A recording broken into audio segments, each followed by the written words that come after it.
출생아 사라지는 한국 인구 해결 대안을 국민과 정부와 국회에 제안하는 것인데 29번째로 두드러진 인구 감소 사례가 한국이다.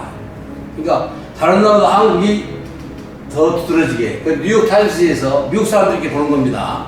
뉴욕타임스에서 한국은 소멸하는가에 대한 제안을 한 겁니다. 그래서 뉴욕타임스는 유럽 중세 흑사병보다 빠르게 심하게 인구 감소되고 있다. 다른 나라는 그렇지 않은데 한국만 그렇다는 얘기입니다. 한국이 아주 심하게. 그리고 그들의 지적 가운데 단혹한 입시 경제 문화는 가정생활을 지옥으로 만들어가고 있다. 입시 지옥으로 해서 기러기 아빠라든지 하여튼 입시 때문에 싸움을 많이 해야 됩니다. 자녀교육을 위해서. 그리고 한국 사회의 위기와 노인 방치, 노인이 방을 방치해본다 이거죠. 해외 이민, 이것 때문에 이민 가보고 북한 침략 가능성, 뭐 이런 것들이 타임스지는 우려하고 있는 거라 해야 됩니다. 소련이 러시아가 전쟁을 하니까 러시아 국민들이 많이 빠져나가고 있거든요, 해외로. 이와 같이 문제가 어려울 때는 빠져나가야 되겠다. 이민을 간다 이거죠. 노인을 방치하고.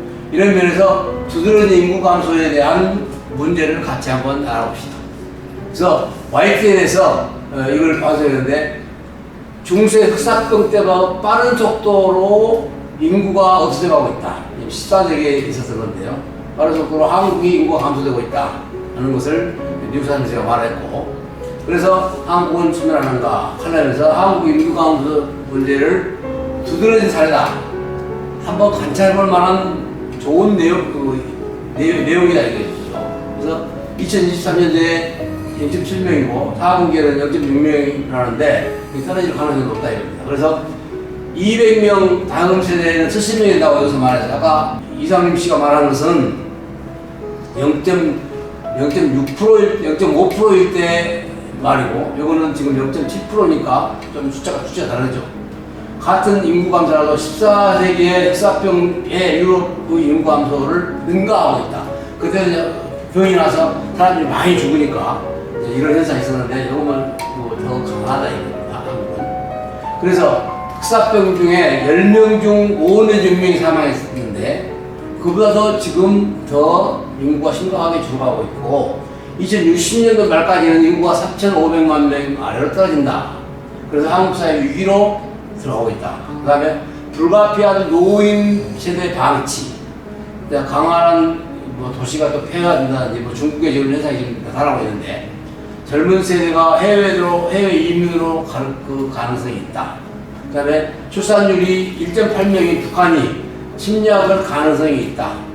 이런 것들을 말하면서 가정생활의 지옥을 여기서 설명하고 있습니다. 그러면서 이에 대한 대안이 뭐냐? 한국이 할 수 있느냐? 그러면서 한국이 병력이 50만 명을 유지한다고 그러거든요. 그런데 군 정예화로 북한 위기가 줄어들기 때문에 이 병력을 줄이는 건 잘못된 거다. 그래서 안 한다. 그래서 일부 병력을요, 귀화한 중국교포가 군인이 되는 경우도 있어요. 하여튼 그 숫자가 많지 않고. 북한이 대륙간 단도 미사일 5번 발사하고 북한으로 이런 안보 위협이 계속 있는데 군 기술 첨단 무기화만 갖고는 안 된다. 이와 같이 인구 감소하고 이혼율이 많은데 안 된다 하는 것이 지금 그들의 지적입니다. 그래서 북한 출산율 때문에 인구가 많아지면 남성 가능성이 있고 국내 전문가들이 병력 자원 급감이라는 결정된 미래이기 때문에 우리는 어쩔 수 없다 이렇게 나가는 건데 앞으로 골든타임 10년 안팎에 이 문제 해결하지 않으면 그때 가서 이미 늦어서 불가능하다 이것이죠. 뭐 기계처럼 사람을 찍어내는 것도 아니고 사람 낳아서 길러서 또 나아가는 앞으로 10년이 이제 끝이다 이렇게 보는 겁니다. 그래서 잔혹한 입시경쟁 문화는 가정생활의 지옥이다 하는 것에 대해서 이걸 많이 생각해 봐야 될 부분이고 이것이 가정교육 국민운동을 통해서도 해결해 나갈 수 있는 방법이다. 저는 그렇게 보는 거고요. 이 한국의 2008년도에 한국인의 고등학교 졸업한 사람이 72%가 돼야 가는데 제일 많이 갑니다. 다른 나라가도. 그래서 많이 배워서 많이 급성장을 했어요.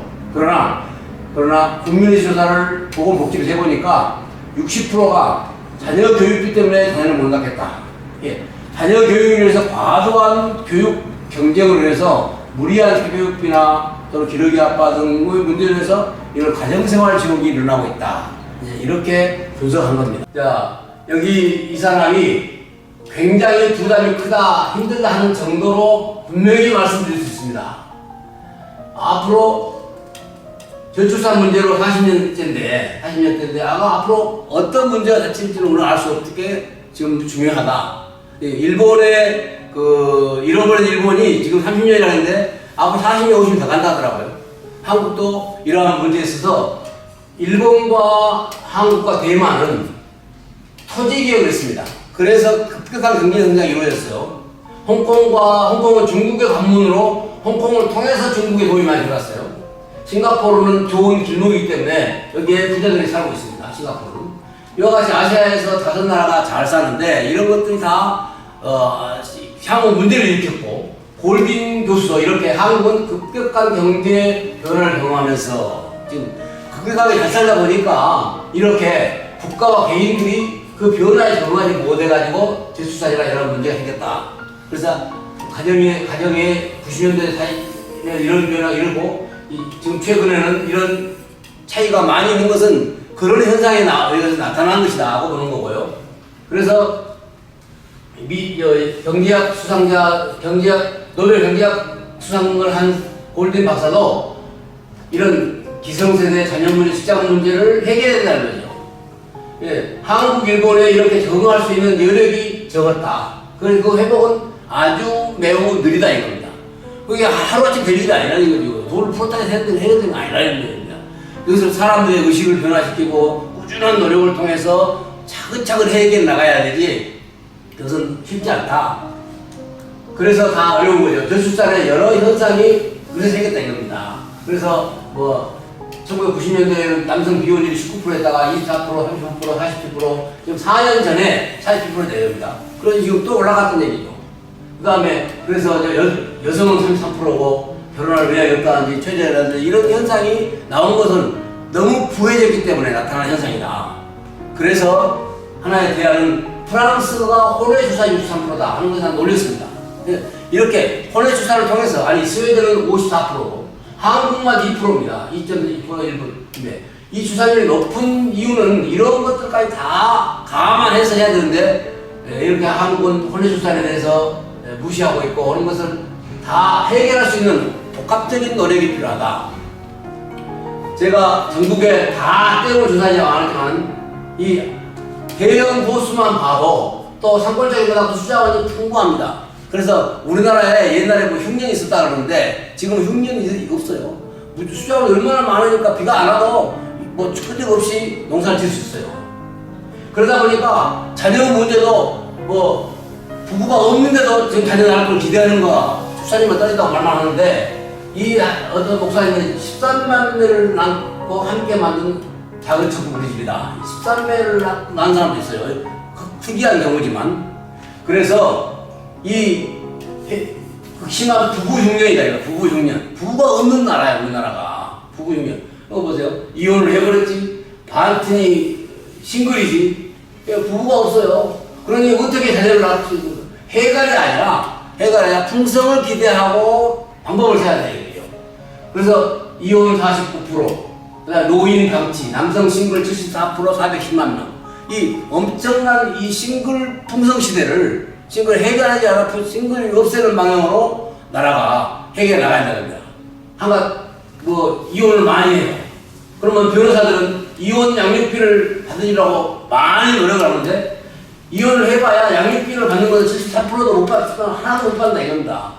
양육비 못 받는데도 이혼을 하고 있는 거예요. 그러니까 그런 건 이제 다 우리가 감안해야 되고.